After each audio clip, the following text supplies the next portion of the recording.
Simon Cowell was not always the confident figure the world came to know. Born on October 7, 1959 in London, his childhood often felt emotionally distant despite growing up in a comfortable home.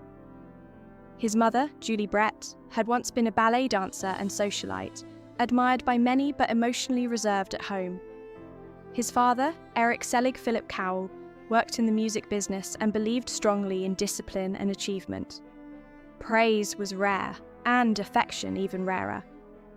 Simon later admitted that while his parents cared for him, expressions of warmth were not common. As a child, he often felt unnoticed and unsure of himself. Those early feelings quietly shaped the person he would become. The hunger to prove himself, to be seen and valued, would drive nearly every decision he made later in life. School years filled with friction.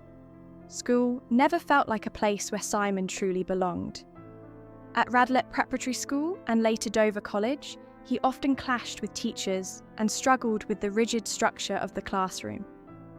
He was not lacking intelligence, but he found the system uninspiring and difficult to engage with. Restless energy and a strong personality often landed him in trouble, earning him the reputation of a rebellious student. Academically, his results were modest, and he left school with limited formal qualifications. For a young man growing up in a family where achievement was valued, that reality weighed heavily on him.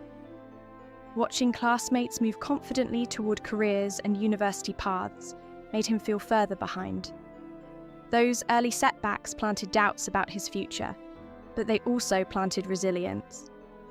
Simon would later say that feeling underestimated early in life gave him an unusual determination to succeed on his own terms.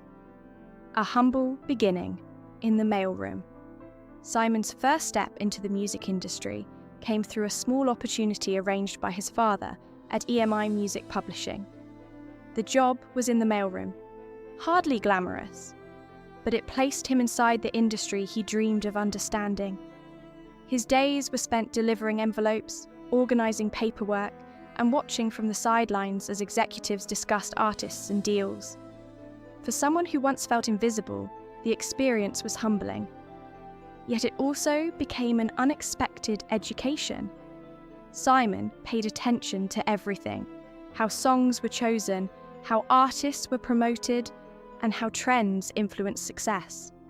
Eventually, he left the job hoping to find something more exciting, but the outside world proved tougher than expected. When opportunities failed to appear, he returned to the same mailroom position. The experience was humbling, yet it quietly strengthened his determination to build something greater. The first taste of success. In the early 1980s, Simon gradually climbed the industry ladder, gaining experience in artist and repertoire work. Eventually, he took a bold step and started his own label, Fanfare Records, with business partner Ellis Rich. For the first time, he was not simply observing the music business, he was leading it.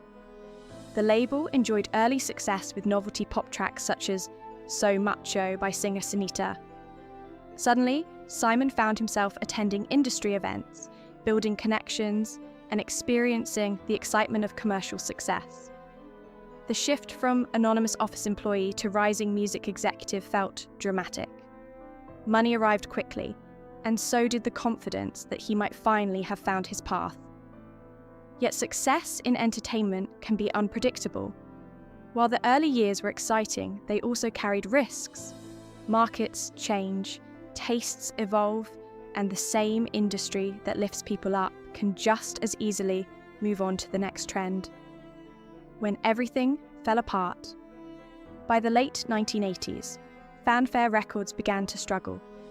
The style of music that had once worked no longer connected with audiences, and the label's releases stopped gaining traction. Financial pressures grew quickly. Eventually, the company closed, leaving Simon with heavy debts and a painful sense of failure. At just 30 years old, he found himself moving back into his parents' home in Hertfordshire. Returning to his childhood bedroom after experiencing professional success felt deeply discouraging. Friends and business contacts who once celebrated his work gradually disappeared. For a time, he withdrew from the industry almost completely, questioning whether he would ever rebuild his career. Yet, even in that difficult period, Simon began reflecting on the lessons he'd learned. He realized that success in music was not about impressing critics. It was about understanding what everyday listeners truly enjoyed. Rebuilding with a new philosophy, Simon slowly returned to the music industry through consulting work with BMG. This second chapter looked very different from his first attempt at success. Instead of chasing prestige or artistic approval, he focused on understanding audiences. He paid close attention to sales data, radio play, and public reaction. That approach led him to support artists and projects that some industry insiders dismissed. Acts like Robson and Jerome became huge commercial successes, despite skeptical reviews. Later, he helped guide the rise of the Irish pop group Westlife, whose songs dominated charts across the UK and Europe. Each success rebuilt his confidence. More importantly, it confirmed his belief that the audience, not critics, ultimately decides what succeeds. The experience reshaped Simon into a sharper, more pragmatic businessman. Television changes everything. In 2001, a television idea called Pop Idol invited Simon to become a judge. At first, he hesitated because television was unfamiliar territory. But once the show aired, his honest and direct judging style quickly captured public attention. Audiences found his feedback refreshing in a format where judges were often overly polite. When the concept expanded to the United States as American Idol in 2002, the impact was enormous.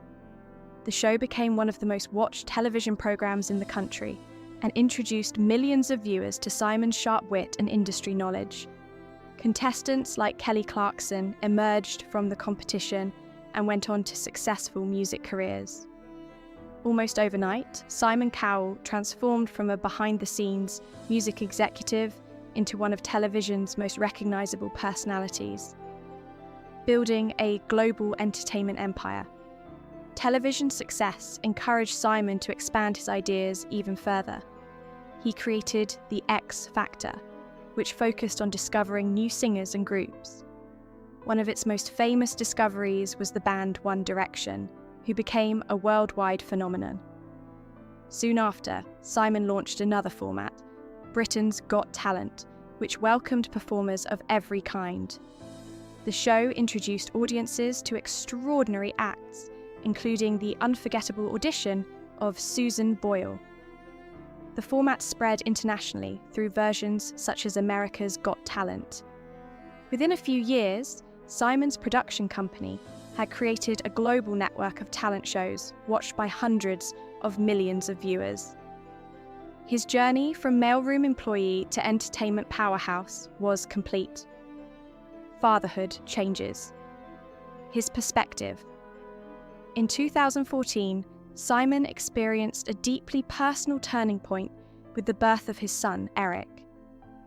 The moment introduced a new dimension to his life that fame and business success had never provided. Friends noticed changes almost immediately. Work schedules were adjusted to make space for family time, and priorities gradually shifted. The fast-paced lifestyle that once defined his career began to slow. Fatherhood encouraged him to think more about the future and the kind of example he wanted to set. Instead of focusing entirely on ratings and deals, he began valuing ordinary moments, reading bedtime stories, sharing hobbies, and spending quiet time at home. The experience reminded him that success is not measured only by professional achievements. Personal connections and meaningful relationships can shape a life just as strongly as public recognition. Facing health challenges and reflection. In 2020, Simon suffered a serious accident while testing an electric bike at his home. The injury required major surgery and months of careful recovery. The experience forced him to slow down and rethink the pace of his life. Rehabilitation was gradual, requiring patience and physical therapy, but it also offered time for reflection. Being temporarily unable to work at full capacity reminded him how important health and family truly are.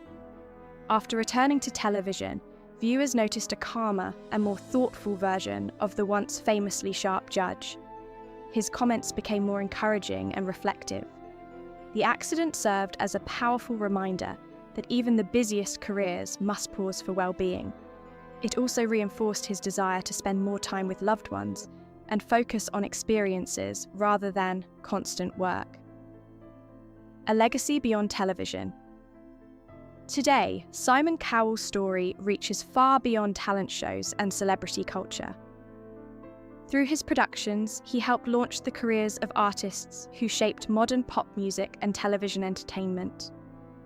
Yet, his personal reflections reveal a different measure of success. He has expressed interest in directing much of his wealth toward charitable efforts supporting children's healthcare and creative education. Rather than focusing solely on inheritance, he hopes future generations will gain opportunities to pursue their own talents. In recent years, he has also embraced a more natural approach to aging, stepping away from cosmetic treatments and public pressures to appear youthful.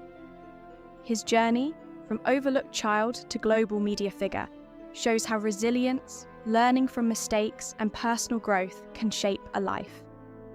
Ultimately, Simon Cowell's legacy is not only the stars he discovered, but the perspective he gained along the way.